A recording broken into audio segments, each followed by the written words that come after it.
thought Stoan was getting into the box wine. Yeah, this is the best tasting water I've probably ever tasted in my life. Say word. Take a sip of that. You can guys sip it. Like, let's try that. The bomb? Good boy, Mike. It's just the bomb, man. Goodbye. It's just a bomb. It's a rare water, right? This is a rare episode. Oh, that's some water, right? It's hard to say like water tastes good because it's pure water. But you're like, that's good. Like, Yeah. Yo, what the hell? Right? That's the best fucking tasting I water. love water. What kind of water is it? Alkaline. That's smooth. Alkaline water. Yeah. Can I take another sip? Wait a second. What kind of water is It's the new liquor. Yeah. Water? Flow water. Yeah. Like, It's the new liquor. I'm not a serious Gwyneth Paltrow fan, but when I look up and see her on a billboard and she's promoting this shit, I'm like, okay. Some perfume that smells like your vagina. This water don't taste like it. Well, you know what? Speaking of that, yo, are y'all Erykah Badu? are you gonna rock Erykah Badu's vagina scent on you? Was she just joking with that? Is it an incense? No, or is no, it a she cologne? actually- Yeah. It's an incense, right? Yeah, it was, but How do I rock it on people me? thought it was gonna be a perfume at first. I wouldn't wear it, but I mean, if I was gonna smoke a blunt, I may light some Erykah Badu incense. You know what I mean?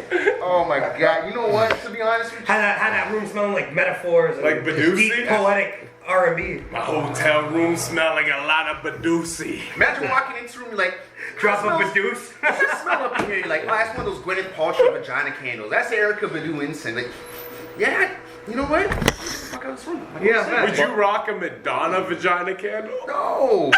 But what would it smell like? It smelled like 20 Like years Big ago. Daddy Kane's It dick? smelled like 20 years ago. Oh my god. I want people to walk in the room and be like, is that Erykah Wait. Badu's vagina? Do you think... this is a valid question. Do you think Big Daddy Kane believes in using condoms? Somebody better call Tyrone in this bitch. That's Erykah Badu's tried to vagina, say. right? Yeah. R-A-W. Ask a question. How many kids does he have? Kane? Yeah. How many kids does Kane have? Does he have any? I don't know. Does he know? Yeah, I remember when Big Daddy Kane was trying to do anything. I never heard him ever. Maybe let's see if he has kids. Yeah, you need to research. Do you think he used condoms though? I mean, he made raw. I think he used condoms. Yeah. You do? Probably religiously. I feel like that's false advertising. So weird. How's the man to make RAW go in with protection? That upsets Maloney. Wow. It kind of does. Yeah. Yo, No Condom Podcast, check that out. Yo, but you know what it is? We here, Turono Talks Podcast. We got a special guest in the place with us right now. You're alumni now, like your family. Yeah. This year. I'm just gonna pop in sometimes. Yeah, you're more than welcome to. Be like DT. DT just shows up when he feels like it. That's my shtick now. Yeah. DT will schedule his own episode, but then he'll just show up Just like show up the next week. the next week and the week before. Be like, Oh, I'm here. I'm just gonna be like, no, I'm here now. Yeah. Like, no, I'm here now. I'm in the city. Yeah. Suppose I'm he trying has to talk about some one. bullshit right now. But Shout so out DT wherever he's at, by the way. shout out to Globetrotting somewhere. Shout out here now. he's always working, man. Yeah. But you know, well, we got Stitch here because I know you got things you gotta do too. We're starting late, so you know, typically we would talk a bunch of bullshit first and then get to you. But let's get to you first, so you can do your thing. But first off, I want to bring up the Killaverse contest. I just want to commend you for it because you know, when you did it last year, I didn't even enter. I was just like, it's whatever, like, you know, rapping. The guy was hating. No, you know what? I've always kind of been a hater. You know what I mean? I was right. I've always liked Stitch, and I've always thought he was dope. But I've just always been a hater when it comes to shit. You know what I mean? And ever since me and Stitch got cool, you know, when the thing went up, I'm like, well, whatever. Like, I even told him earlier, I was like, I didn't want to win the Stitch first. When I look at the original prize Thanks, pack, no, you know that's no disrespect. That's because we already got joints in the works. Yeah. The thing You is, already know. I wanted to win the Lunchroom Poets merch. I was like, yo, I want that hoodie and that hat. You know what I mean? Yeah. And then the prizes kept getting anteed up, and I'm like, well, shit, now I really want to. You're like, now I want money. Damn, like, now I want that It changes a lot. Changes a lot of Shout out things. to the kid who won. Say First who? and foremost, the kid who won, but my favorite verse out of all of that was Mystique's husband. LMS. Yo, he killed that. He killed it. He You know what? counted from 1 to 16 every bar. LMS, shout out to LMS, he came second place. Yeah. And the way the point system worked was basically That was every judge nuts. made their top 3. First place vote got 3 points, second place got 2, third place got 1. And Bruza, shout out to Bruza, won the whole thing with 14 points. LMS at 13 points. Say word. So Yeah. it was literally, I won't expose the judge, but it was one judge's vote that took Bruza just up. That one. Wow. Yeah, That it was real close. nuts. Yeah, Like well, when I peeped it the first time, I'm like, hold on, did he just count double out timed on a everyone? And boom he bap counted beat. every one of his He fucking double timed on a bars. boom bap beat flawlessly. Every word was understandable, and he had a whole scheme where it was not only storytelling, but it was also 1 through 16. He dropped bars about it was just really dope Each bar angle was for a contest. When you hear the same shit all the time, it was really refreshing, and he killed that. Yeah. No, and I agree too. And do you know what? The other thing I thought was dope about it too, like I think everyone who fell in the ranking of winning deserved it because, like when I jumped in, now that the contest is over, I can be completely honest. But For sure. there was no clause in the contest rules saying you had to write this verse for this contest. No. I literally just spit a verse from a song from my 2015 album called That's Okay. I just spit the 3rd verse.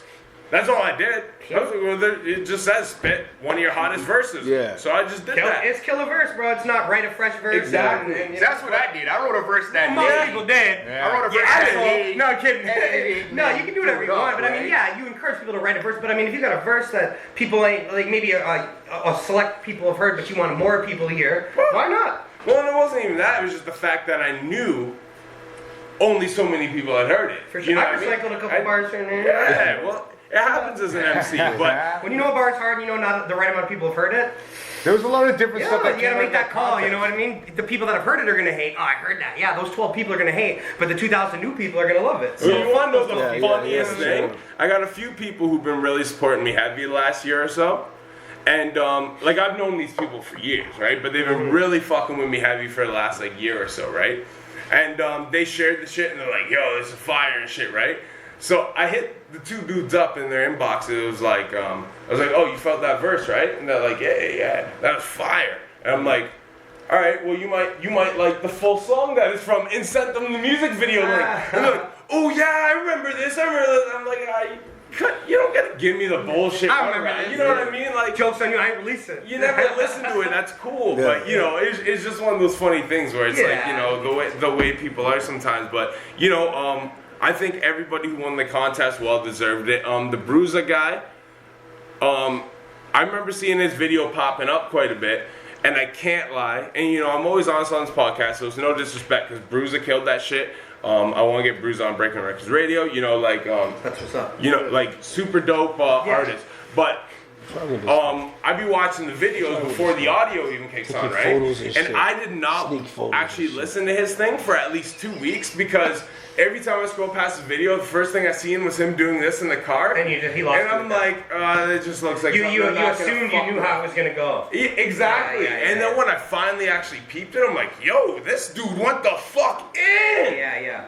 It was very lunchroom-esque, like It the was. way his structure, the bars. It seemed like something like if he was the 6th verse on a lunchroom song, you'd just assume he was It was present. just fit. And I think that's like he won a lot of people over. They're just like, oh, it sounds like us, and I think that's kind of Numerous people judge, right? Yeah. So, you know, everybody's opinion, And I they always get their say this, top rank. every like, competition, like, you know what, that's why you should never take it hard Never. because, man, it's in the hands of 10 people on that specific day, like, Yeah. even if you had the same judges on a different day, it could have went It'd a be a different different way. You know what I mean? outcome. It's just Exactly. who those people were feeling at that moment, and there was 300 plus entries, and I made each judge choose the top 3. So you know many. how hard that was? Like, there was easily 30 verses, if not more, that could have, like, been first, third, second, first, like, it was crazy. Like, I thought there was definitely some dope ones that stood out, but I felt like just going through them because I listened to as many of them as I could. A lot of the guys just sounded the same though. A lot of guys were just like, let me cram as many fucking syllables into this bar as I can, and it's like, bro, there's you don't have to be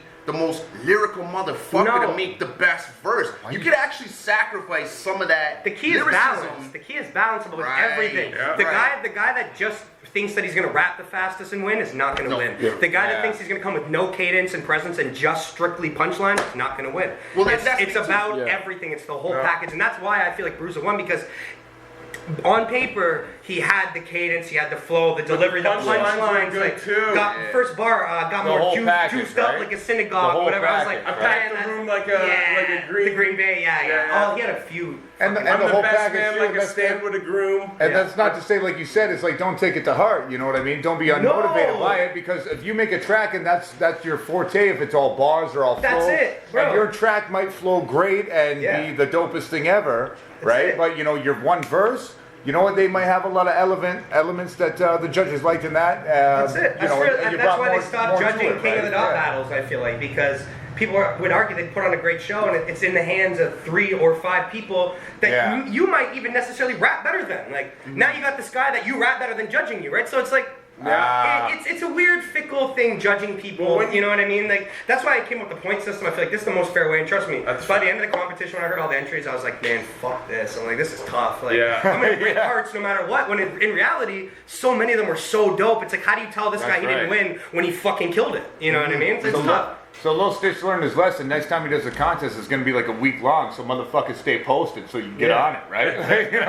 So it ain't 300 entries for these judges. Well, actually, that's a good question too. Actually, do you think the window of opportunity you left open helped or hurt the contest? Like, next time you do it, would you do a shorter window of opportunity, or would you do like longer, as far as the longevity of the contest? Yeah. I kept it actually. Last year was okay. So last year we had 60, or it was 6 weeks. It lasted for 6 weeks, and we had 70 entries and like 170 people in the group. This year was only 4 weeks, and we had 1,400 people in the group and 300 entries. And it was actually shorter. Last year we gave 2 extra weeks. Well, you know what else too, though? I didn't want to wait too long because I'm busy. I didn't want to wait till like mid-March where I'm like, oh, I forgot I got to do this thing. You know, I wanted a month. You got a month. If you got to take longer than a month to write a 16-bar verse, chances are you ain't gonna win anyway. Well, another thing is too, as well, like with you as an artist, like, I think most of us in this room, aside from maybe Oaceys, because he's kind of, out of the loop of a lot of local hip hop just shit. loopy? But like, we've all known who Stitch is for a good amount of time. But to me personally, like, I seen you between Man and Machine and up until a certain point last year, you definitely took a bit of a hiatus. Yeah, I definitely You know what I mean? did. So, like, I think also as well too, that helped boost the contest, because you, especially since the BET thing, but even a little bit after that, like, I feel like you're still almost on a bit of a hiatus after that. That was not even all me. That was just poor management at the Yeah. time and shelving me and not acting right when you had a good artist. When you had opportunity. Yeah. Like I should have been on Sway. I should have been on Flex. So you changed management since? Yes, I've got new management. Okay. But I think that's another thing that helps too, is that you've really been active the last. Shout out to shitty managers, for making us figure it out. Making us pay them and not doing anything. Yeah. Go ahead. And this is no disrespect either, because I'm gonna mention somebody directly, and it's no disrespect to them because they're dope. And I feel like you two were both really buzzing at the same time, and you both took hiatuses, but you came back sooner and have really been doing a lot. As to where I've seen him, he's come back very recently, and I hope he can reaccumulate the same buzz you guys had back in the day. But Schizo, he took a big hiatus, and dude was nice. Schizo is one of the most talented rappers. He's super talented. Have you seen his new video? I did watch it. Sick. The one on the highway? Yeah. What the? How the fuck did he pull that off? That was the hiatus right there, bro. Yeah, That was hard. You know what, Schizo? What I know about Schizo is he's always. I won't speak out of term on his behalf if he's watching this, but you know what I've learned about Schizo is he's always got something up his sleeve. When you think he's not working, he's just waiting on something. Well, keeping something. He's good people, man. He's homie. You know what? Like we haven't even, me and him barely kick it anymore, but still, the respect's there. You know what I mean? Real respect, or else Schizo's dope, and I've always thought with Schizo. Yeah, well, I see that you guys are rocking a few shows in the next we got some month shows or coming up, actually. Which I thought was pretty dope, because I seen him drop the new single, and I was like, okay, cool, Schizo's actually like back. Yeah. And then I seen you guys are on the same bill and stuff. Is and this a surprise? I just felt like whoever booked these shows, They're tapped in and they're in tune and they have been in tune because you two, like when I first moved to Toronto, you two, Mark Jordan were like Mark's sick too. I really fuck with Mark Jordan. I think as an artist overall, like, and people like, oh, like he's not like as in your face, like just rapid punchlines, but just his overall sound and cadence and the feel of Mark's music, you can tell he's professional and you can tell everything's calculated. He's a master of what he does. I feel like Mark Jordan is the white Beanie Siegel. Like I rate like that. Beanie Siegel has a very slow and methodic type of flow. He doesn't speed his shit up. Yeah. Mark Jordan doesn't speed shit up. No, he doesn't need to either. Exactly. Like that's what it is. Yeah. And when you hear the punches, you're like, what the fuck? Like he got a couple votes in my contest. Yeah. And I know Mark, and if you're watching, I know you, bro. That was like your C material, and still like. Couple Men's Lotus, like couple Men's like I fuck with Mark Jordan, like something about it is just he's grisly, like it's just you believe it the just comes streetness. off authentic. Like I hear many men's do that same style and it doesn't translate like when Mark Jordan does. No, that's what I'm saying. He reminds me of Siegel, the way he's got that slow delivery. He's probably one of my favorite Toronto artists. A GT artist is Mark Jordan. Yeah. And the put that on record. The only criticism I'll give to Mark Jordan would be he just needs to focus a little more on the back end of the music because he'll tell you that. What he puts into the music is great, but like the other day I sent it to our group chat, but he dropped an album and he made a post on his wall that literally said like, I have a new album out, if you fuck with me, check it, it's on streaming platform or something like that, and I'm like, for someone who has so much respect in the city as an MC, who has the buzz, like, just put that extra mile in it on your promo tip, and you're a problem, bro. You know what I mean? Like I said, when I first moved up here, you, Schizo,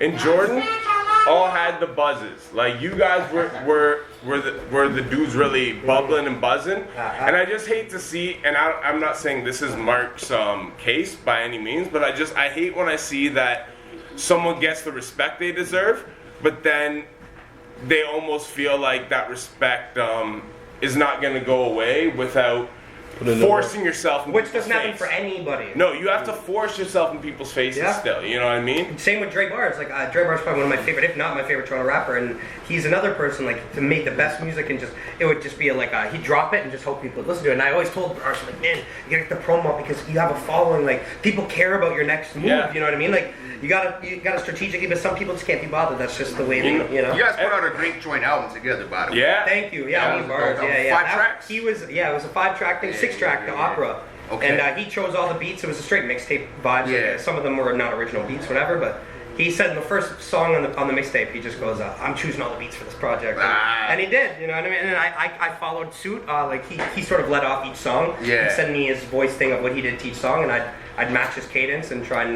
you know. And I told him, unfortunately, you know, free bars, he got locked up. But the deal was the next opera part 2 was going to be on my beat selection. And I was going to make it all original and actually put him on Spotify without him even realizing, because he's all against that, right? Like, he doesn't have any really much, like, even his original music he releases, so this is like... the surprise? This ain't a fucking surprise. You got any beats set aside for that yet? Why you touching me for that yet? I got a couple things, For that? So what? Specifically? Yeah, for that. I got 2 specific. I'm gonna throw this in the Alright, garbage. I'm producing the rest of it. Mark my words. Mark my words. Shout out Froses. I'm gonna start hitting you up. Yo, trust me. Yeah, Shout out Froses. I'm sorry to interrupt you guys. We're getting like our own bomb. But no, shout out Froses, because I've told Froses this before. And this guy started the whole big head thing down in Jurassic Park. For a lot of people who don't know, and a lot of people have been running with the big head thing, and this guy should have monetized this big head thing like 5 years ago. Like this is your thing. You could have been the mega. No. I want to be Maloney. No, give me my head. No, I want to be Maloney. Okay, hold on. Pause. Give me my head. So pause. Yo, this is a picture of me and my girl at the ball game. He loves BJ. Kicked out No, of? listen. Shout out Big Diesel. No, I got some shirts. Yeah, shout out Big So I Diesel. got shout out Big I Diesel, got some bro. shirts for everybody. Open season and Big Diesel. Yeah. I just want to give respect to you guys for putting on for Toronto and just doing your thing, you know? Big Diesel, you better be dealt. I'm wearing your t-shirt. I don't Salute know Big you. Diesel. We just started to But interrupt the you nice guys. looks like t-shirt. I got cotton and cardboard. Nice. Nice t-shirt. Sorry, I That's interrupt sick. everybody, but yeah. Whoever's doing the t-shirts got some shit going on. Yo, make some noise. Make some noise also for Froses and Rastafari Samurai. Big up. Yes, sir. Thank you for coming through. All right. Helping us on the post-production tip, you know what I mean? So we can give you guys the best quality. You know that. I think you guys get good quality while we're live, but to help you guys on the back end, you know. Yeah. Much On the respect, back you guys. end, huh? Nah, get out of Yo, here, Maloney. man. One thing I do want Maloney to say, does. one thing I do want to touch on. like this I don't think a lot of people gave Dre Specs the respect. Sorry, not Dre Specs, Dre Bars. Show Dre Specs. You hating that? But Dre Bars, the respect he deserved just on his like engineering skills as well. Like he's Okay, a fucking and dope you know what? I'm engineer, gonna touch you know on what I that. Okay, crazy. Dre Bars is actually a sick engineer. Yeah. For a I know street it sounds- man like yes, that, bro. I yes. was in his studio, the Killing Room, just in his apartment. I won't disclose the information of where Yeah. it is, blah, blah, all that. But yo, I was impressed. I've been around great engineers my whole life, whatever, and how quickly this guy was pulling up the equalizer and effects I've never even seen people use. Like, I was thinking, oh, you get like, he's a street dude. I'm picturing he slaps a reverb on That's- the raw vocals and goes, yo, release that, dog. You know, figured you slapped Meanwhile, an he's like, engineer yeah, I gotta for turn the, fucking the treble's a reverb little on high here. He was dissecting it. I was Yeah. like, bro, I come out this man's closet, like recording the closet, just like, yeah, And he's it in sounds his that good. And mixing, our whole mixtape, like we did it in, it was 3 hours at his apartment. And I think it was we that sat project. there, we sat there, we dropped it, and within the next morning, I woke up and he had the whole mixtape sent to me. I think it was that project. Like I sent him an email, like, yo, who mixed and engineered Him, this? And he yeah. gave me back. He's like, yo, I do it all myself in house. He does. Like, what the fuck, Yeah, bro? and he's stubborn. You send him other mixes, he's like, yo, I like mine better still. You're like, Okay. all right, yo, you don't tell Bars no. Yeah. If Bars wants that mix, you're like, yo, use Bars mix, bro. If he likes it better, Yeah. He But- does it all himself. He's been doing it for years, right? That changed my perception Yeah. of even thinking about him. I think so many people had this perception he was just this one, style mentioned of it rapper. first, But when I yeah. found out he was the one doing his own engineering, I was like, shit, this guy is a lot smarter than he even comes across. Oh, bro, he's a genius, bro. That's why he stays quiet. He brought me to the hood, bro, and fucking walked me, made sure he came out and picked me up, fucking walked me upstairs. And he's like, nah, bro, you ain't even walking alone out here. So There I was you like, go. all right, yo, Bars. That's Bars what's had me, up. bro. He's making sure nothing happened to your boy. Yeah, Bars is good people, man. Shut him out. Free man. Bars for yeah, real. free bars. Do you know Yeah. when's he supposed to be getting out? Does anybody know? No. I have no idea. Yeah, AM, so I don't know. Yeah, you have to talk to the lawyer on that one. But I don't know. men should be, you know what I'm saying? Like if someone had an address where to send, anything like that, put some money on his canteen or something. I think, like, the Toronto We hip-hop stopped in industry there should once. be Me putting and money Ken on stopped in there one time, canteens. dropped some loot off his canteen, but I mean to get out there more to see him. It sucks. He's all the way out in Milton, right? Oh shit, So okay. it's a mission. I try to get out there when I go see my parents in London.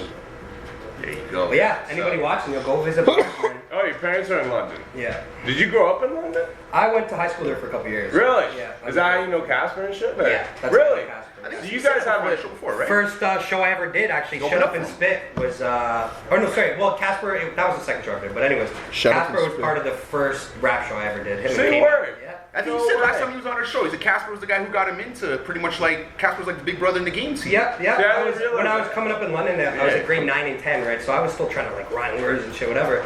And he was already the guy. Like, I he's knew- like 3 years older than me, so he was already the guy at the time. And everyone's like, "Yo, if you were rap, you want to link with Casper." So I was Yeah. just like, "Okay." And I finally got a hold of him. It took a couple years, right? He was at the time he was already doing well. I stopped at shut the up, beginning. It took me a Casper. couple years to get it fucking going. Well, because when I first caught wind of you, I think you were doing the Pyramids in the Sky tour. Correct. And Yep. Casper was rolling. Yeah, him and K-Mac were Yeah, tour we're support. rolling with you guys. Yeah. And TKP. So and- I always kind of just assumed that's how you guys knew each other. I had no idea you guys me and looked Casper that go deep. way back, bro. Like Tyra Banks hairline. Whoa! Is that even a hairline?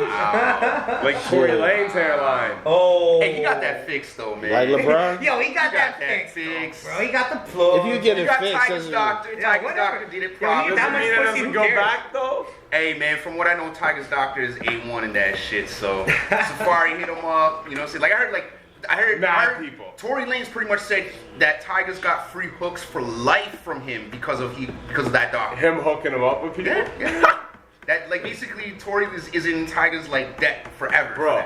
Really? Before I ever get my Why should my hairline shit walk? fixed I don't give a up, fuck. I need a doctor to just like permanently remove hair from ever growing on my nuts again. Word. What the fuck? You don't like hairy nuts? Random. Your You hairy don't like no nuts? hairy nuts, bro? I don't know. Does no one else in here ever groom themselves? I don't think it really matters if he likes hairy nuts as much as whether or not his wife likes hairy nuts. Yeah. Does any woman No, I like try hairy to nuts? de-hair my nuts when I can. Yeah, and it's a pain in the ass, especially if you're using clippers and It is buzzers. annoying. Because especially you get the clippers and you clip your balls. Yes, it hurts. Yeah, Yo, you can have a brand new pair of buzzers. Yeah. As clean as can be, freshly Doesn't oiled, matter, and it'll still catch some skin. I barely have hair. That's the only thing. Other than my face, I barely have No, hair you on know my what? body. We're gonna get real pause-worthy here, but go the out only way to successfully Yeah. buzz the hair off your nuts is to jerk off simultaneously so they're tight. No. Wow. What? Yo, that's shower. dark and Do it in the discriminatory. cold shower. But then you electrocute Girl, don't yourself. shave your nuts. What type of clippers is that? You got plugging clippers, bro? Well, Yours plug is like in heavy duty. They're gonna, This guy's running fades. I don't really got got a fades trick. on Like I his said, shit. I got barely hair on This my guy ran arm. a Other than my 2.5 face, I fade don't on got his hair. dick. You're like, Yeah. you think Jay-Z can grow a beard? Maybe. If you could grow that hair back. He can't even grow a mustache though. Wow. Yo, how crazy would Jay-Z look with like a full-ass like Action Bronson beard? Yeah, I might come. and Doesn't you're look like he shaves. What's that? Doesn't look like he shaves. No, I don't think Jay shaves. Or has to. Yeah, no, there's something like you said. You barely have any hair or whatever. There's like I've noticed that with some black people, Yeah. specifically like more the darker ones or whatever. Like Yeah. some of them don't grow facial hair at all. Yeah. Some will grow a lot, but some don't grow facial hair at all. At all? Man, this man back here is Yeah. like me, barely any. Yeah. That's all I get, bro. This is all 3 you months get and that's from all me. you have right now. I mean, to like even get what Maloney got right there, that's Yeah. like a 2-month gig right there. This is a week. Bro, Yeah. No, it's not. No, it's not. Yeah, it That's is. two. That's two, you motherfucker. So 2 weeks. That's a 2-month gig. Bro, this is 15 years, dog, so get off that dick. I've been trimming my shit for the past this 5 is years. I'm 15 really years of thinking about taking it perversion. all Yeah, this off, 15 but years of I've just been molestation. trimming it and lining it up.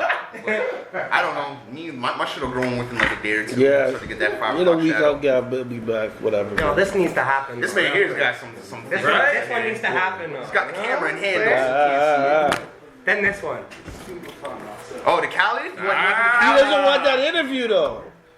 You try to do the Khaled beard? Yo, are you crazy? You have a Bro. Khaled beard? Nah, I'm good. I Drake would beard? love the interview.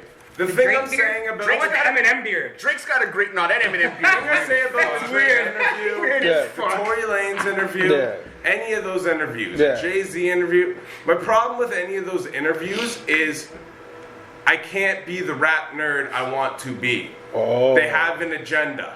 Why wouldn't they? I don't like agenda. I like uncovering things as a nerd. Like, Tell- oh, when you guys made this song, how did this happen? How Well, I did was this gonna click say up? like Why this. did you and this person go If you separate? ever- War game up there. Yeah, that's what I'm saying. If you ever meet up with Drake, tell him you want to do like a Nardwuar style interview. He'll just go to Nardwuar for that. I know that, but I'm just style. No, the thing is, once I get to a certain point, You want them to come to people you. will be open to it. Yeah. But the thing is, I don't think Drizzy, I don't think Hove, so there's certain dudes, I'm never gonna get that interview because you never know. I'm not the person who's gonna succumb to working within their guidelines. I'm not gonna come to your I'll come to your mansion and do the interview. This But I'm guy's not gonna giving you the footage to pre-edit and you give me a rundown of what we can talk about, what we can't. Like, you can tell me, like, you don't want to talk about this and this and this, that's cool. But I don't want a docket I'm not basically guiding you to give yourself an autobiography for 2 hours. That's not why I do interviews. Yeah. You want to do that, go on Instagram Live or do it your fucking self. Yeah. You know what I mean? I'm not a muse for you to get your message out. The reason why I do media, any form of journalism to begin with, is because I don't believe in a lot of the journalism that's sponsored by mainstream media. All of it has an agenda. If it's not an agenda by the corporations who own shareholders, Yeah. then it's by the artist in saying this is what we can and can't talk about and this is how the conversation will go. Yeah. That does not interest me. I would rather interview fucking Hey, you look good. Baka Not Nice Yeah. after a fallout with Drake and really learn about what's going on than to be your muse and your guideline along a message you want to get out. So it's not that I don't want the Drake interview. It's not I don't want the Tory Lanez interview. It's not that I don't want these interviews. It's the thing is, So you'll talk shit about him because you don't care if you get the interview. yeah, I don't care. No, he don't want it, Mike. He don't want an interview. You know what? If they are ever to do the real. interview Yeah. with me, at least they know it's organic, authentic, and from a fan perspective. You know what I mean? I've never once came up here and said I don't like Drake. Said No, I don't didn't say you like did. Tory Yeah, Lanez. I'm just saying. I criticize certain things I see on a weekly You basis. criticize everything though, so it's fair. That's what it is. That's what we Five-time are. We're hater. rap fans. We criticize shit. I criticize my own damn shit. Well, I never heard I that. didn't know that became a fucking monologue. I was just fucking around. It's become a trend in things we've talked about. Of course. So That's part of the show. That's It's just like, why I want to talk he about doesn't want that fucking interview. I do. I want all the interviews. The thing is, if me having an opinion is enough for you to not want to do an interview with me, then I don't really want the interview. Yeah. Because you can't handle simple criticism. Yeah. And that's it. Oh, And that goes to the Toronto cards things and what's her name who wanted to should get we talk mad about at those me. cards?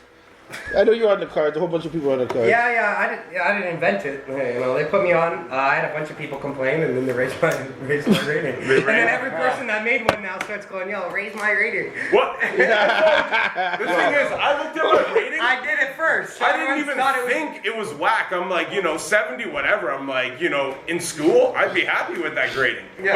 But I seen you had been like, yo, help me out my rating. So I'm like, well, we're Yeah, station. because originally they gave me See what's up. 86, and then they're like, actually, we had to revisit it, blah, blah, blah. We got you for an 85 still. And like, things are like, and then I'm looking at the people I'm compared to, and I'm thinking like, lyricism, 83. Then you get man's like, no offense to Presto or whatever, like, I fuck Presto's music, but I mean like, Presto, lyricism, like 90. And I'm like, okay, like, I'm like, wait a second. Time out. I'm like, what is this actually based off? And this- if we're gonna base it off influence and make influence, like, then that's what his influence Because is. you didn't buy the ruler, bro. That's you going it. back to school and bought the ruler. Yeah, that's what it is. It's and like, that oh, was- influence, fine.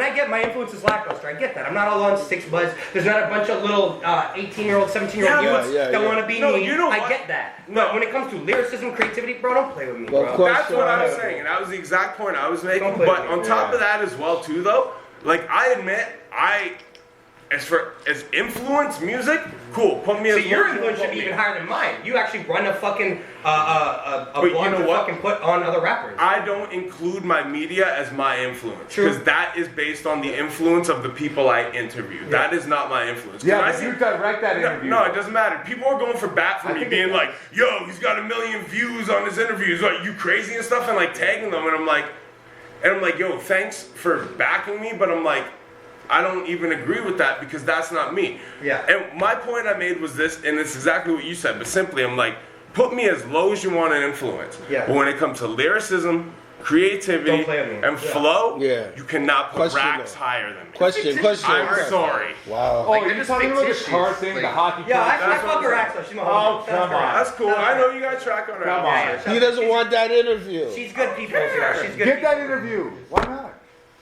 I don't have an Why not? issue with her. All And I then you know what said can You do just is don't that- know. Yo, you're All gonna I hire me on the said- hockey card. Hey, Brock's a Battle cool me. ass chick. I fuck around. Let's just put it on the record battle because chick, she bro. hit me up. It Battle was like, chick. keep saying my name. Battle And chick. Oh, you guys have like a. Say my name. there's nothing say with my me. name. the only thing I did was I used her as an example of a rating system the same way you just did. Right, Press I get Up. what you're saying. Yeah, We're yeah. upset Okay, about I get it. it. I get it. All Cards. I did. They're just It fucking is, yeah, cards. so- I wasn't hating They don't on even her. exist. Ready? All I They don't did. exist in physical form. They're all digital. It's Yo, say trash that again. anyways. But the People point are I'm upset making. about fictitious cards. They don't even exist in the They physical. don't matter. Yeah, That's yeah. At the end of the day, it's fugazi. It's just It's two guys sitting there that we don't even know personally. Shut that up, are sitting there whoever's making doing readings. Yeah. All it is it's something It's for smart you of them to to collect the post buzz. Yeah. when you have a lack of content Yeah. for a day or two. That you know what? nailed it. Yeah. But like, shout out to all Toronto it Rappers. was. I respect the originality Yeah. and like doing something like I remember Freddie Fame had the cards Yeah, back in yeah. the day, but they weren't rated. Ratings adds a whole because now Now everyone's fighting. it's Toronto, bro. Everyone's It's the fighting. most competitive city You're in the fighting world. Bro, look at Racks this guy just ran a over a contest. comment. Yeah. Ran a I'm contest. not even Not fighting. you, but what I'm saying is, But here's- I'm Hold on, trying to hold clear on. the air. I know Hold that. on. Here's the thing. Hold on. Here's Go my ahead. thing. If they're giving out ratings, where again they're fictitious, this, that, and the other. Yeah. But my I got thing something is, after this, in by the actual way. Toronto right now, I don't feel like aside from Drake and Tory Lanez, there's one rapper in this entire city who's even speaking direct to the city. Adam Not Bomb. fucking one. Nah, not even Adam Bomb. No, not fucking one. Adam Bomb That- is no, so not kind of even his Adam own. Bomb. I don't care. I love Adam Bomb, but not fucking one. Just Are these speaks kids to the saying, you know city. what? Speaks to He's the city. speaking for me. He is taking No. the fucking shit that's going on and he is conceptualizing this, and he is Toronto. He's talking about the crime, the drugs, the gentrification, the lives of young people. We don't have that. This is why for the last 20 years, the street rappers rappers have been the more popular ones, in my opinion, is because they are the ones who are the closest to speaking to people something. like violence. And it's like, it's all about entertainment, right? It's true. So you know what? He just ran a contest, right? Which both of us were sitting here, we were involved in it, right? Yeah, I was in the contest too. Yeah, three of us, right? Yeah. So I was probably the only He was person there in that too. contest. He didn't win Hold on on, it. hold He on. posted I the was video probably too. the only person in that contest of all of them that I heard that actually wrote a verse about what was going on in Toronto at that time. Yeah. My verse was specifically about the rappers who just got murdered the last couple of days when I wrote and my I bet you that was too heavy for the judges to Right. take in. Maybe it People was too weren't heavy. grasping it. Right. Half And they our didn't judges relate. are from Van City. I was just gonna You know say, what I they mean? probably don't even They don't understand get. They the don't. climate. One thing about the West Coast guys, they don't understand our culture here. Yeah. And I love them, but they don't. But I don't- They don't get it. It's Yeah. They're different. looking at it Toronto's as its that. own beast than the rest of Canada. The rest of Canada, Calgary, Edmonton, Van City, they're their own thing, and Toronto is its own beast. Yeah. And those guys come here. Aside from Mercury's comes here. It doesn't matter where he goes, he'll pack the crowd. Do you know what- But I'm saying, like, even those guys, I watched them kill it over there and come over here, and just the bodies don't come out because it's just a different machine. Not to say they're not amazing. Like Kripal, Doom Squad, and fucking Junk. Those are my guys, and they're probably some of the best rappers in the fucking country. Yeah. But unfortunately, here it's not about where they're from. They lucked out. It's about lyrical ability, and No, they actually yeah. tried. Do If you you know can what- rap hold on, this. hold on, Here, hold on. it's not about that. It's all. It stopped being how many about times that. you've been on Six Buzz? That's Yeah, the first yeah, question. yeah. Well, have you Yo. even been on Six Buzz? Then you're not even shit. Do you know what it's I haven't been on Six Buzz. That's the Hold on, problem. I haven't Six been on Six Buzz. Buzz. Am I not shit? I won BET and still Yeah. didn't promote. Do you know what it Yeah. comes down to? You know what? Simply, I politely mean it not in a disrespectful way, but fuck blogs like that. If they don't put on talent and only showcase the bullshit, then that's what people are gonna think Toronto is. Also. Exactly. Yeah. But And in it's reality, funny, I it's can name funny. 20 rappers right now that would body any top 20 list that all these Toronto sites are putting out. Like, I personally know all of them, and half these guys live in their mom's basement and will never get the time of day because Six Buzz needs to put another auto-tune rapper on because, I just got a new Gucci belt. This guy We just- gotta showcase that. Already the rugged man almost, man. So real, so but real. Exactly. Go, but go. do you know what it is? Do you know why it is that way Same though? shit. Yeah. It's because Toronto is The fuckery capital of the well, world. it is, but it's the it is the hip hop mecca of Canada. But do you know what else it No, is? it's the fucking It's the capital. one place in Canada That where fucking- if you want to pop, you have to win over the culture, which means the black community. You can yes pop, and no. you Yes can and pop no, in not anymore. Vancouver, you can pop in Manitoba, Yeah. you can pop on the East Coast, being a white dude with a white audience. In Toronto, and don't get me wrong, Talk. you can go to London, sell out a show. You Yeah. can go to Hamilton, sell out a show. You can go in all the surrounding You're not lying. cities. I do it all the time. But You're in not lying. Toronto, Yeah. like,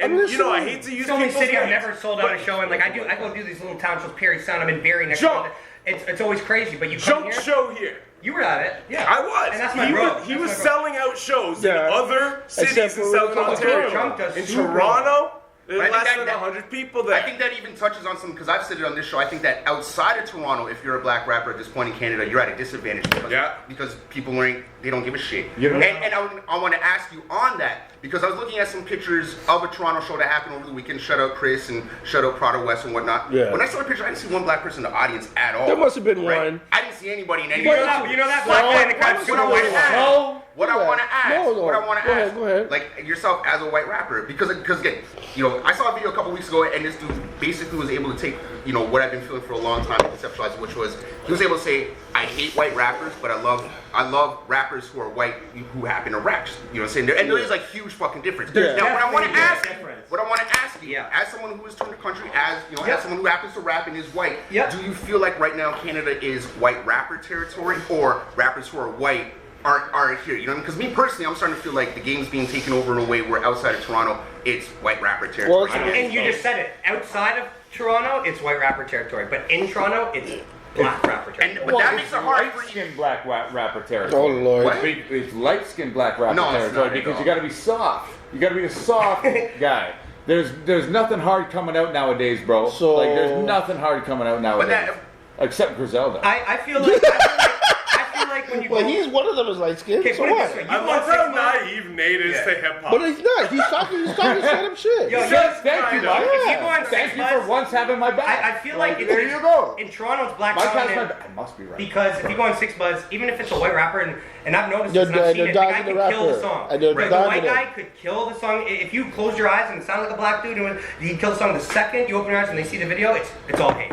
Yeah. Get back to get back to fucking Oakville, but Or something like that. right? It's fine. Yeah. He said not Brampton. Oakville. It's just like I feel like you already get the bad shape, and I've been fortunate. Like I do have a fair amount of black fans for a white rapper that spits underground shit. But that's because when we were talking about the diversity and just the appealing to other shit, I don't just do the boom bap. I do R&B. I do shit that I've not closed my gates. Like I feel like a lot of that West Coast stuff and a lot of that white rap, backpacky rap, it does cater to, and if you look at a lot of those crowds, and I'm not hating, I'm just calling what it is. Yeah, it's the white boy rap. You look at a lot of those crowds, and like you said, you probably won't even see one black face. And if you do, he's there with this group of 6 white friends. Well, that's what I was going to say. At this point, even shows in Toronto, it's like, unless there's a black rapper on the bill, and it's usually him and his crew that's in the audience now, you're not seeing very many black people on that local hip-hop But you know what it show. is, though? And this has been going on since like 20 years. Yeah. Some of the shows, they're not being promoted to them. Right. They don't know that it's even. I remember Dustin was here one time. They promote it to the people they know. Not even just that. The demographic that is to them is non-threatening. Right? So I remember Dustin was in town once, and some people I knew heard about it, but they heard about it after. Like, I didn't even know the show was happening. I would have went. I would have went. Right.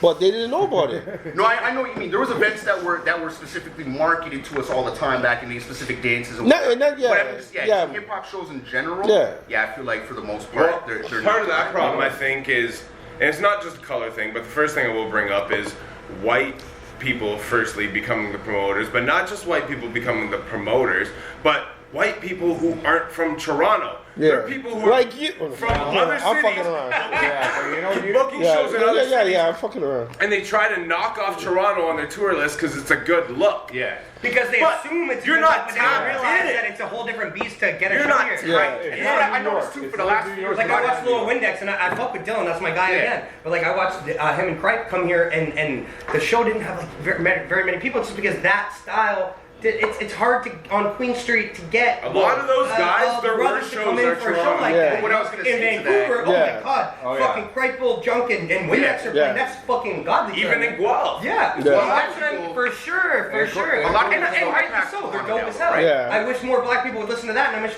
wish more white people would listen to that. But that's, you know what I mean?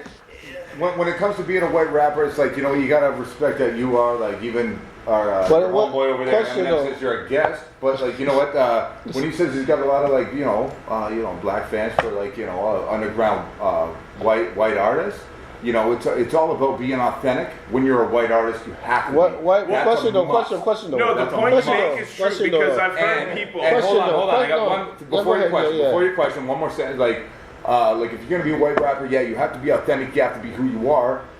And my boy says this, Mo Money. He says the difference between white rap and black people rap, he says is white rap, there's some emotion behind it. There's some anger about your life, whatever it is, right? And then like and that's how they get hood, right? Like white people get hood, they get emotional about, whatever their passion's about, right? And they say some fucked up shit.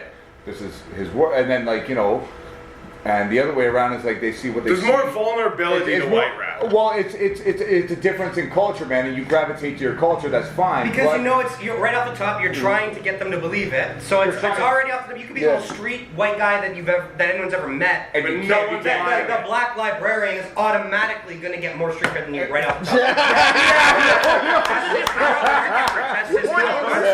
So white rappers do have a tendency to fight our way out of it. We're fighting right out of a corner because you're trying to make white rappers who rap hard. I hate white rappity rap. I'm not a fan. Hold on.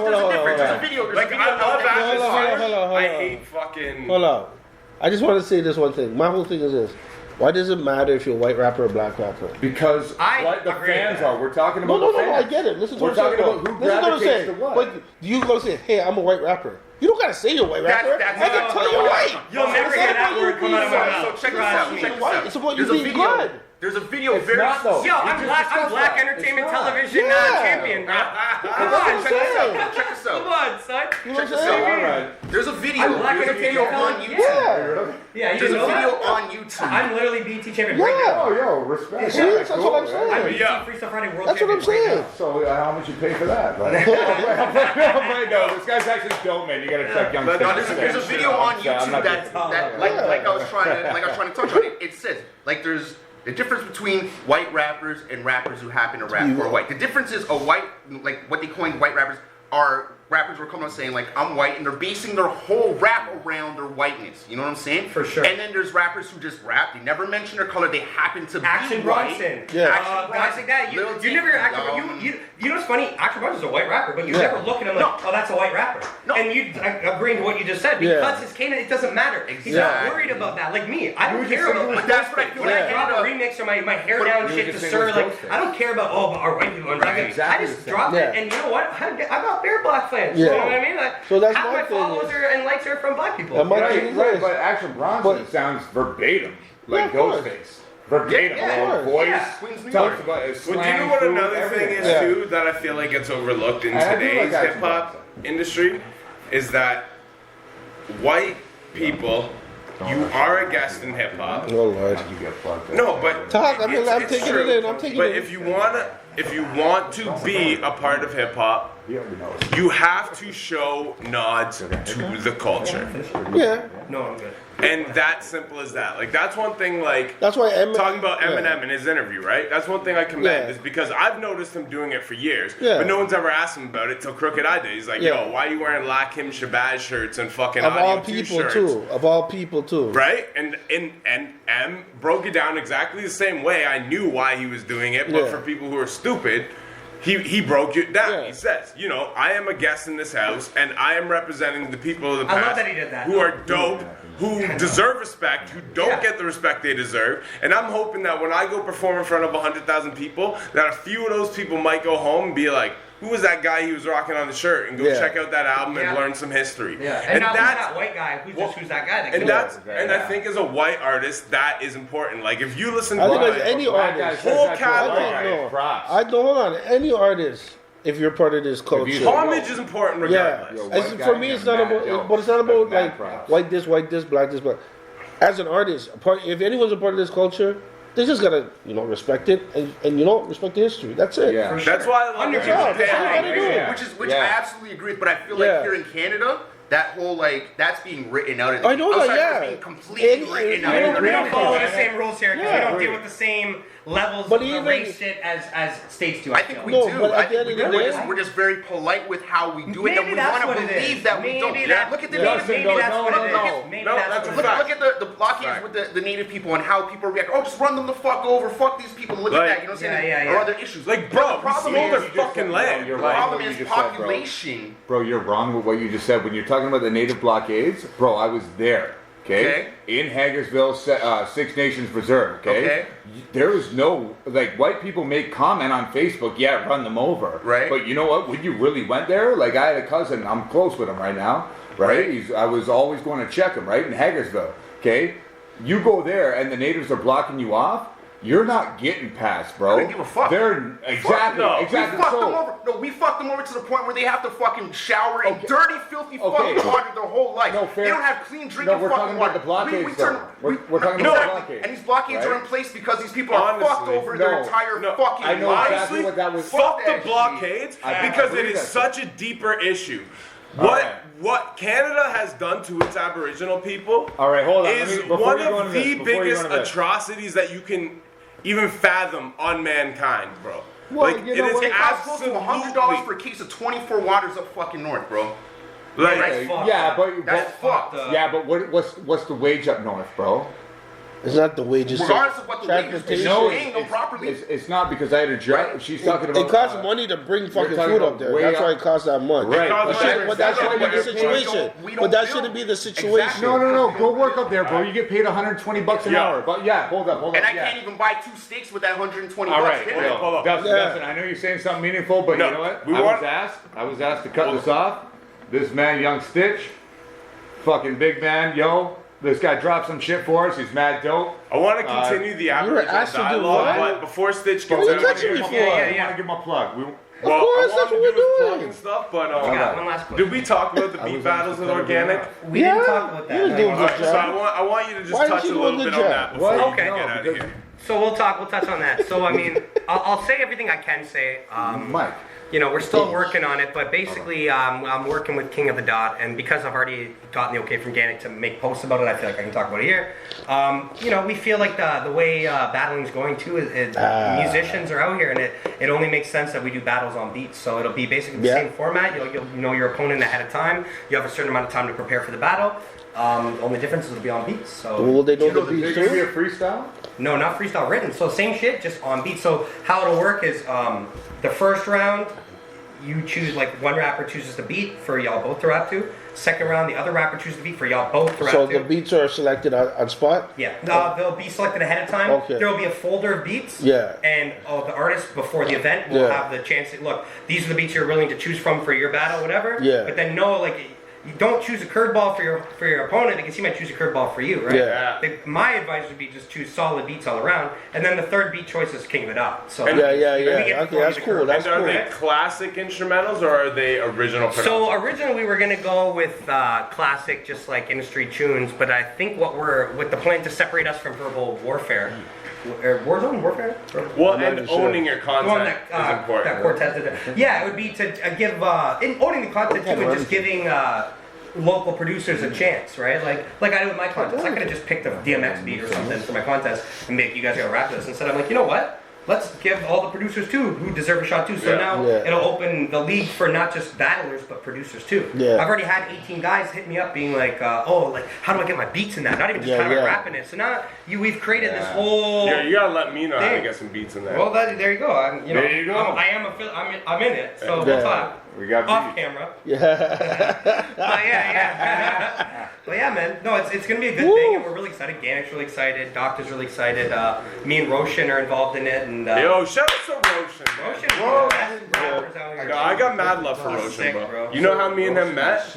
I was on the subway one day, bobbing my head, rapping along to a Sci-Hi the Prince song, and this guy looks over at me and taps me, and he's like, "You like hip hop?" And I'm like, "Yeah, why?" He's like, "Well, just by the way you're bopping your head to that song, I figured you probably like That's good, so Roshan. like good hip hop." And I'm like, "Okay." So Hey, bro, he's like, you like hip hop? "What are you listening to?" I'm like, "Sci-Hi the Prince." He's like, "You know who Sci-Hi is?" Then we just start shooting the That's shit. it. Next thing you know, we've been cool Roshan ever since. is Yeah, I hip-hop. mean, Roshan is like, Yo, Roach was one of the chillest dudes I ever met. Bro, Roshan's real shit, right? no, he's cool, and I didn't even know he's part of Notes to Self or any of that shit. Yeah. Like prior to that, like I just met him on the He's the subway. man. He's the guy. And then like getting to know him, I'm like, oh shit! I'm like, I used to love that T.O. song you got. You know what I mean? bro, Like, hard. but Yeah, do you have any projects right now?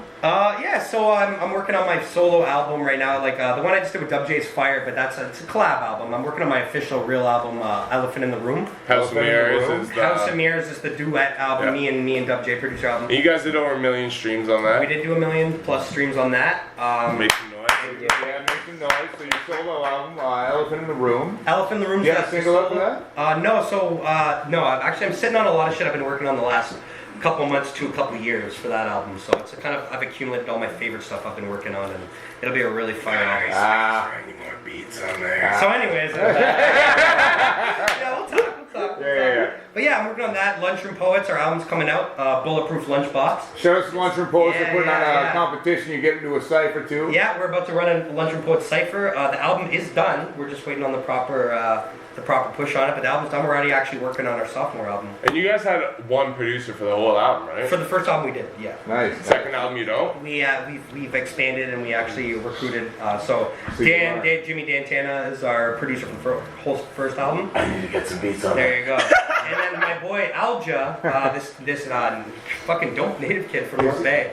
He makes amazing beats, and Kenzo actually pulled the trigger on recruiting him for Lunchroom. So now we have 2 official Lunchroom producers. You know, I think I've heard of that Elza guy on YouTube. He does the instrumentals. He's got probably posted on YouTube. Yeah. I've heard his beats. It's actually exactly. Always I probably wrote to a couple of his YouTube beats. Probably have. Hey, shout out to Elza. Hey, log on. It's your boy Stiz. Hey, no. Well, you know what? I'm young. Mad salutes. Hey, man. Yo, thanks so much for having me. I wish I could stick around longer, guys. All right, man. Yeah, I'm just gonna pop into something, man. Yeah, definitely. I'm just stand here, you know what I mean? I'm just gonna be part of the show soon. I don't even want my name on the shit. I'm just Yo, this is not Toronto. This is a young Stitch show now. Yeah, I'm keeping this though, right. Froses. You know what's up with that? You need to talk. That's what's up. Yeah. Shout out to That's Froses. some business we need to talk about. Yeah, ain't gonna talk to the man here, dog. Alright, boys. Yeah, man, respect, man. Alright, my brother. Respect. Yeah, man, you already know, man. Facebook messages. You gotta get on camera, yo. The high five on camera, bro. Let's go. Yeah, there you go. It's proof. It's proof now. It's official happening. And if you're watching this live, look out in the next 2 days for my new Behind Bars video featuring. I was gonna ask, next 2 days? Yo, let's go. Yeah, well, I need some content. I mentioned it's been like a week. Oh, bro. What, you don't got a lunchroom video dropping this week? We're you know what? So we're shifted from the lunchroom to the album stuff now. So we're done mixtape videos. Now we're moving on to album, which the videos are gonna be a lot more. So nothing drops this week? No. I'll have it up by That's Friday the point. latest. Yeah, Latest. dropping this week is B1 and Lotus Tree. All right. My biggest thing was actually not contradicting with your release, so I was actually considering Then when I'm good. I would have it done. Let's All right, go. dope. All Hey. right, yo. Turono Talks, baby. You already know. Young Stitch, BT Freestyle Frog World Champion. You already know, baby. Champ. Side of the Pope. Yo, shout out to the Pope, bro. Leave the kids alone, baby. Hey. Champ, bro. Champ in the building, bro. Yo, shout out Big Diesel. Anything you want to say before Yo, shout out Big Diesel for the Diesel. shirt, man. Yeah, I mean, if we're signing out, there was something we were talking about. I wanted to continue on. Which one? Native blockades. Yeah. Well, y'all want to go in on that? No, just the whole way Canada has treated Native people as a whole. Too many voices right now. Yeah. We got way too many. Yo. Yo, what's the song you're on? No disrespect, but can you guys do your promo in the next room over? Keep that out. But no, that is one thing I did want to talk about though. Like, I know you gotta get going, so I don't know if it's a dialogue you want to divulge into. I got 10 minutes or so. But the way Canada has treated its Aboriginals Yeah, man, peace, yo. is like Yeah, man. that's exactly the word for it. Is absolutely.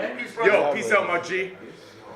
Absolutely atrocious. Like, it's fucking disgusting. Yeah. But you know what? I wouldn't say most people, but some people feel like it's not a thing. No, they don't at all. They don't even see them as human beings. Yeah. Well, those are the same type of people who are white people who walk around the Not even just white people. No, but what I'm saying Not even is just white mentally they're the same type of people as white people who walk around that don't understand what white privilege is.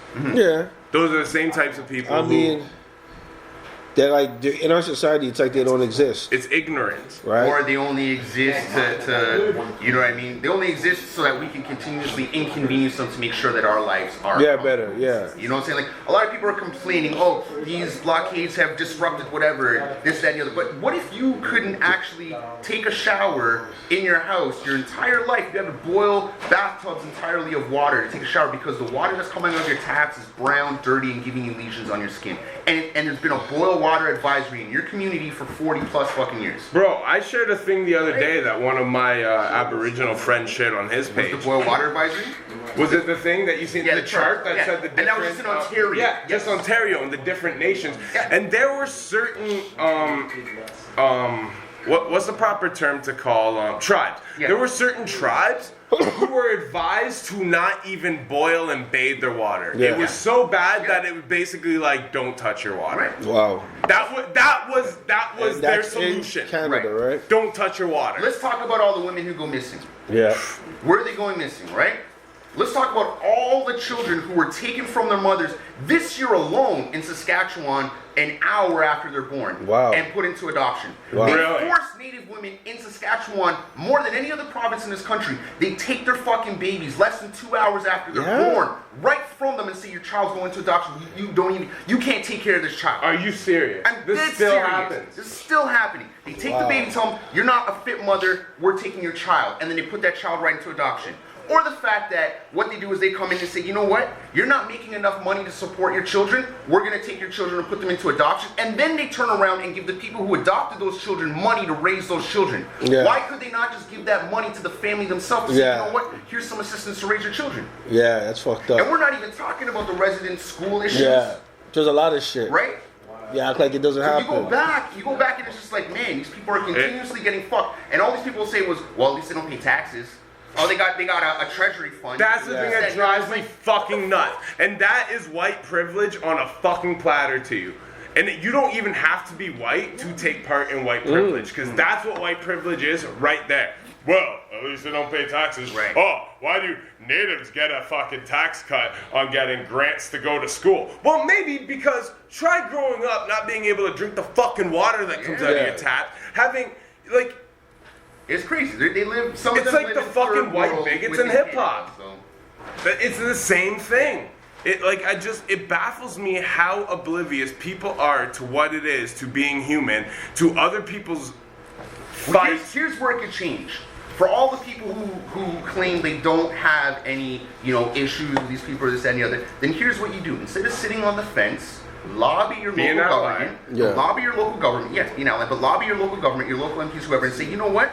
All these companies that are affected by these blockades, why don't you tell CN Rail? Why don't you tell VIA? Why don't you tell all these companies whose products are shipped through CN and VIA and whatnot to put in some money so that these communities can have clean drinking water in their communities? And then once you've done that, you've done a token of good measure, maybe these people will sit down and say, you know what?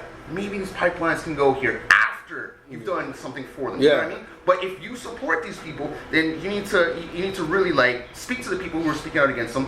But make some suggestions to your local. And do you know what the saddest? Say, hey man, get these fucking people. And as right as you are, do you know what the saddest part about it is? Is that what you're saying? It's true. But the saddest part about it is it shouldn't even come to that. It's like you're literally telling corporations with billions of dollars to break away a few dollars of their profits just to make someone feel important and it doesn't even have to be one corporation. But that's the saddest part. Just taking $1 million each and putting them in saying, okay, it shouldn't even you know what I mean? This shouldn't even be a question. This shouldn't even be happening. This should already be intact. And if anything, if they're putting extra money towards these communities, it should be to better these communities. It shouldn't be something as simple as clean fucking water. When your leverage point is something as a basic need for a fucking Western world citizen, a fucking basic need, and you're saying the least these multi-billion-dollar Fortune 500 corporations could do is put a little money aside to do basic humanic needs for these communities. That shows you how bad it is. Here's another thing, though. Here's another thing. Canada has the most fresh water in the world. So we have more fresh water than anybody else. Drinking clean water in this country should not be a problem. Nestle's coming in here draining billions of fucking liters a day, selling that shit, right? They pay damn near nothing for that water, right? They should be leading the charge in giving back clean drinking water to these communities. You know what I'm saying? These people only think about profits. Profits. Profits is going to be the death of us. Capitalism is the worst thing in the world. Death of us. And right now we're already seeing capitalism's reliance on communism manufacturing is about to fuck over the world. But we're seeing that even here in Canada. Well, bro, do you know what's funny? Because me and you are so, it's funny because when it comes to, the bare bone structure of things, mine and your political views are literally the exact same. Right. But then when it comes to the nitty grit, that's where we have a diffusion where it's like you're more on the train of direct information and knowledge as to where I'm more of the person who connects the dots and I'm what makes sense. And some of these things may base on conspiracy or theories and stuff, but it all falls in line with the same track, right? And that's the funniest thing about when me and you argue politics is we're always actually on the same side. It's we have different agreements to different ways to get to the same point. To get to the same point. Because my thing is all the conspiracies. I've already researched all the conspiracy theories. I've already read, whether it's Behold the Pale Horse, or I've already read, Malachi York. I've already read David Icke. I've already Pale read. Horse is I read that shit when I was 20. You know what I'm saying? So I read that almost 20 years ago. But I've read all that stuff. I spent all the time researching all the conspiracies. I've even read Aleister Black. You know what I'm saying? Or not Aleister Black, Aleister Crowley. Aleister Crowley, who wrote the Satanic Bible. I read all this shit. You know what I'm saying? Because I want to be able to have the conversation with people. But if you just say, okay, well, it's this conspiracy, eventually you have to say, okay, well, let me research this conspiracy. Let me get down to the nitty gritty, like you said, facts, of it. So instead of me just saying, well, it's because of this, it's like, no, it's because of this, but this happened because of this, and this. So, you know what I mean? I like to go deeper because, again, I've already done the whole conspiracy. But we're talking about, just capitalism alone. Can we come to an agreement? Because I feel like this is one point every time I bring it up, you act like I'm a conspiracy theorist. But with someone who's as well researched as you must know it to be fact. But the Federal Reserve Act of 1913. Federal Reserve. Woodrow Wilson, December 23rd, signing over the rights of printing the American dollar over to a small conglomerate of 200 private shareholders called the Federal Reserve. Well, what he did is he detached the dollar from gold. So the dollar was and people no longer blame Nixon for it 40 years later, but really something similar happened. Then the gold standard. They tied it to oil as opposed to tying it to gold. Well, what they did is they made it so they don't have to add up the gold in Fort Knox anymore, and now it's based off oil trading. Exactly. But it's the same thing that happened when Woodrow Wilson signed over. Basically, it's the second step. The first step, signing over the rights of printing the money to a private shareholder corporation. Right. And then 40 years later, you take the gold standard off, so Fort Knox no longer needs to be accounted for on what is in the reserves. Right. And now you base it off the trading internationally of oil. Right. I mean, it's a little convoluted. The two heads of the same coin, though, of what I'm saying, of capitalism. It's the way that central banking systems have used to manipulate and rule the globe and to, what's the word I'm looking for? Colonize the globe without war. I mean, yes.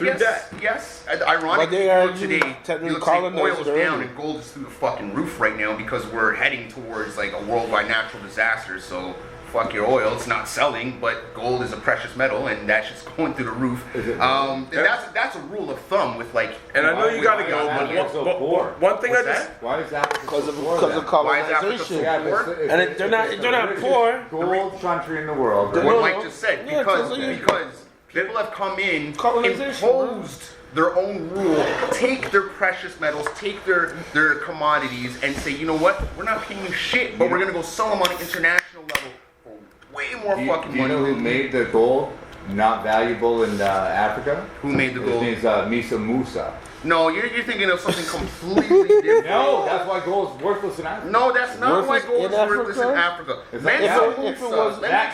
Let me explain Mensa Musa. Because you always have half facts, bro, and that's a dangerous thing. I don't believe that. Nate does have a lot of half facts. It's dangerous. Mensa Musa was the reason why king people of came to Mali. gold. Okay?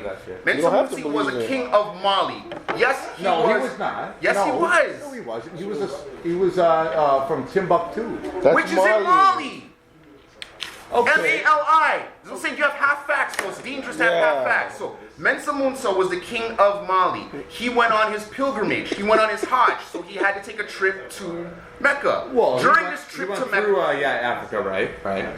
He went to Mecca. Mali is on the west coast of Africa. He's got to go to Saudi Arabia. He's got to cross the entire continent to get up to Saudi Arabia. So yes, he had to cross Africa. In doing so, he brought his entire courtyard and 10,000 workers with him. He brought enough gold with him that as he was going specifically through Cairo and other parts, as he was giving out the gold, what it did is it inflated gold at that time. Now to say that's why gold is worth nothing in Africa today, this took place almost 700 fucking years ago. So inflating the rate of gold.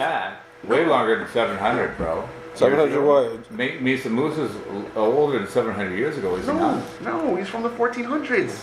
Really? So even so when did you think he did it? When did you think he did that? You know what? I'm gonna look it up. But when did you think he did that? It's a religion, bro. When did you think he did that? Yeah, I understand that. So he went through Africa and he gave away enough gold that it inflated. Okay. It inflated and that's the currency. European colonization. I thought it was.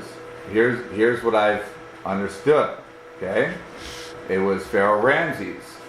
That Misa Musa, he's the only ruler. Were they alive at the time? Hold on a second. Were they alive at the same time? He's the only ruler that Egyptian Pharaoh was the only ruler that he did not go see, because when he went through with his entourage, they were like, yeah, this motherfucker's gonna rob me. Whatever the fuck. He's the only ruler he did not go visit. He didn't go visit Can I ask you a question? Can I ask you a question? Were they both alive at the same time? Misa Musa. And Ramses. Mensa Musa. Mansa Musa. Were they alive at the same time? Not even close. Not even close. Let me confirm Who was it, controlling bro. Egypt at the time? 1337. Okay. And Ramses was alive when? Last pharaoh of Egypt was Cleopatra, bro. Okay, hold on. That was Jesus' time. Yeah, I know. Yeah, Jesus' time there was pharaohs in Africa. There was no In pharaohs Egypt. after that. In Egypt, there was. In Jesus' time, there was. Okay, when Mansa Musa, when the Muslims took over certain territories of Africa, wasn't Egypt under Islamic rule at that time? Yeah, I'm pretty sure it would have been under Islamic rule at that time. Or they probably wouldn't even have let him come through the country with his fucking entourage. You know what? Most of Africa at that time was Islam. Yeah, that to Western. Until the slave trade, Africa was But predominantly the slave Muslim. trade was still going on under. Yeah. But there's a reason why. There's a reason why if you're black and you live in North America, if you have a circumcised penis, it's probably because your family was Muslim in Africa. Yeah. And they're just following the tradition going back to Africa. Because Christians don't really circumcise themselves. Yeah. It's a Jewish or Muslim thing. Yeah. But there's a lot of black Christians who are circumcised, and it goes back to the fact that our families were African. And while we were African, we were Muslim. My family's from Mali. My family's from Congo. Like I have the chart of where my family's from. Now we're not Muslim today, but I know if that's where my family was from, my family was in fact Muslim going back in time. And you know, and again, I can base it just on circumcised. When I asked my dad, "Why am I circumcised?" I wanted your dick to look like mine, and my dad wanted his dick to look like mine. But that's it. It's just tradition coming down the fucking lines. One of the things that lasted through slavery. We still circumcise ourselves. You get more blowjobs. That's why. Ain't got that fucking smeg. Whatever it is. Ain't got that shit to fucking clean. I gotta check this though. Because there was a reason why he didn't go to the Egyptian. Every major ruler.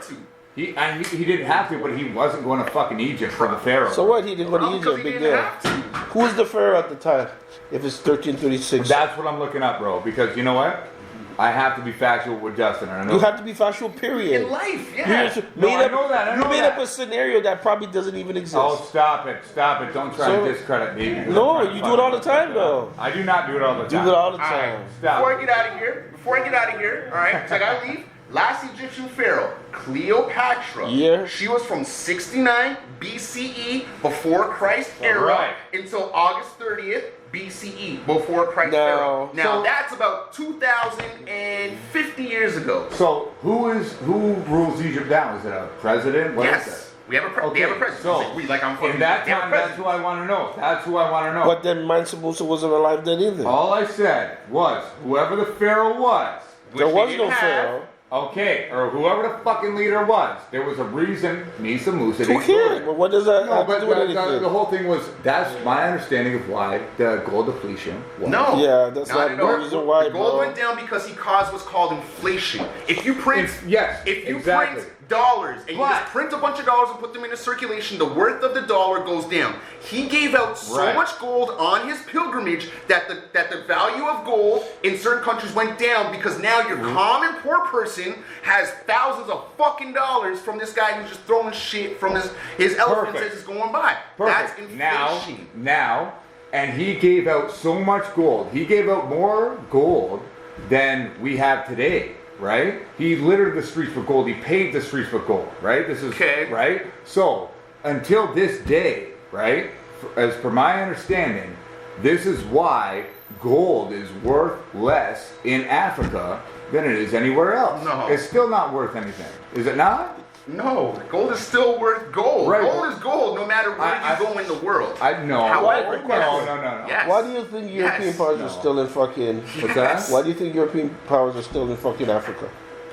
For the resources. Well, I know you're going to fucking No, I'm asking you. What do you ask me? No, I'm asking a question. I don't know. Then you should look it up. Because it's called we already talked about it on the show. The Pikes, or the Pikes Eagles fucking convention or whatever. World War I, they carved up Africa. Not even before World War I. No, not before that. But post World War I, the Germans, the Russians, the Americans, the French, they all sat there and said, okay, we're taking this part of Africa, we're taking this. And that's why if you look at the actual map of Africa today, you look at the map, the borders are almost perfectly symmetrical. Yeah. Now, what that did by crafting these borders and not saying, hey, let's make the borders based on natural resources. Let's make it based on the fact that there's this mountain here and you can't pass this mountain, so that's where we're going to do a country line, or this lake here. They just drew these fucking lines without thinking about tribes, without thinking about natural resources, and all that. That caused a migration issue amongst Africans. So if you, for example, live in this country and you used to travel thousands of kilometers over here because drought comes every year, and you have to travel with the water and the wildlife, you can't now because there's this man-made fucking border that if you cross it, they're going to say, oh, you're refugees, this, that, and the other. So this has caused droughts, this has caused famines, this has caused poor fucking people, while they're all taking types all of the problems resources in Africa. Because again, the people who carved it up and colonized it did not think about the people who lived there, did not think about their religion, just like did not every think other about place they anything colonized, else, and just carved it up just for themselves. So Africa's got a fucking raw deal. They've been getting a raw deal. Gold is still gold in Africa. However, when you don't own the companies, you can't profit off the diamond mines, right?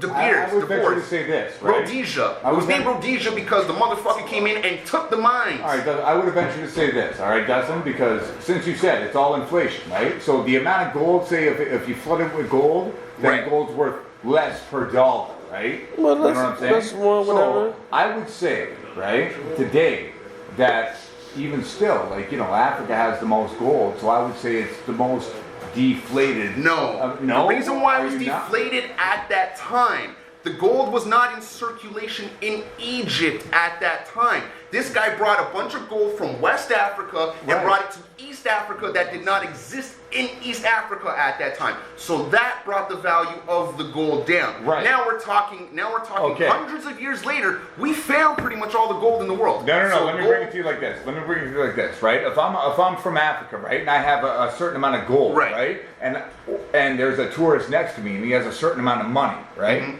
and I have in Africa, I have $10 worth of gold, right, in my hand, and I have $10 worth of American, which is, you know, translate to whatever the fucking African dollars, whatever that is, right? Okay. I don't know. You know, the merchant who were trying to buy something African dollars.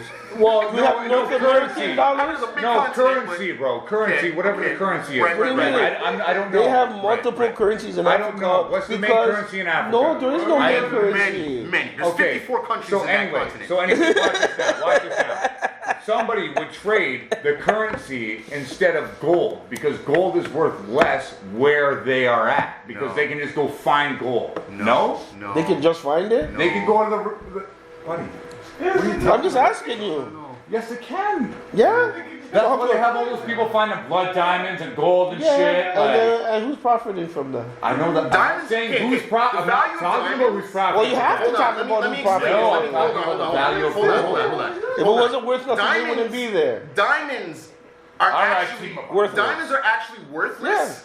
The price of diamonds is regulated because of Rhodesia and because of De Beers and creating worth in the West for these engagement rings and other things. But diamond is not really a very precious metal. We have so many fucking diamonds in this world that they're actually worthless. There's only a value placed on them because these Western companies actually they don't exist in other places. There's no actual, I mean, there actually is actual strategic use for diamonds. You can use certain things. But gold has a lot of medical uses. Silver has way more. But gold has medical uses. Gold has uses in transportation and other such things. But gold is a precious metal. The reason why gold is so precious and the value doesn't really go down, it went down that time again because a bunch of gold was introduced in an area that didn't exist. You can piss on gold, you can shit on gold, you can melt gold down, but a piece of gold is still going to be a piece of gold 5,000 fucking years from now. Paper's going to disintegrate. So gold doesn't necessarily lose its value. The reason why it was inflated at that time again is because because you can do whatever you want to gold and it's still going to be gold 5,000 years from now. Fair enough, but it does lose its value and gain more value in accordance to currency. Yes, but that is merely... Which is what my point is. That again is just merely, like, for example, that's just dollar inflation, right? In that period.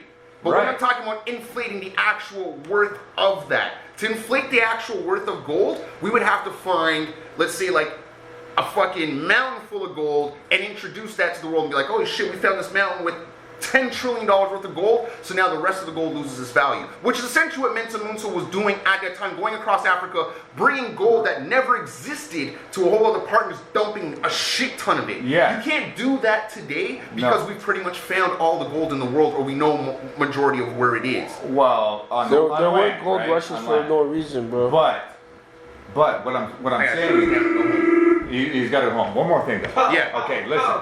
According, like, would you agree with this, though? I just want to know. Okay. Right. So if I have like the gold in my hand, right? Would not like the merchant, right, in Africa, because this is it's a gold rich country, man. That's where those guys they go to find gold, right? Okay. Would they not choose the currency over the gold? No. No, not necessarily. No, not necessarily. Why? What makes you believe that? It depends. I mean, if you because know, I think currency there means more than gold now. That's why. But what currency though? But hey, but what currency? Exactly. Exactly. What currency? Well, what is currency? No, what currency?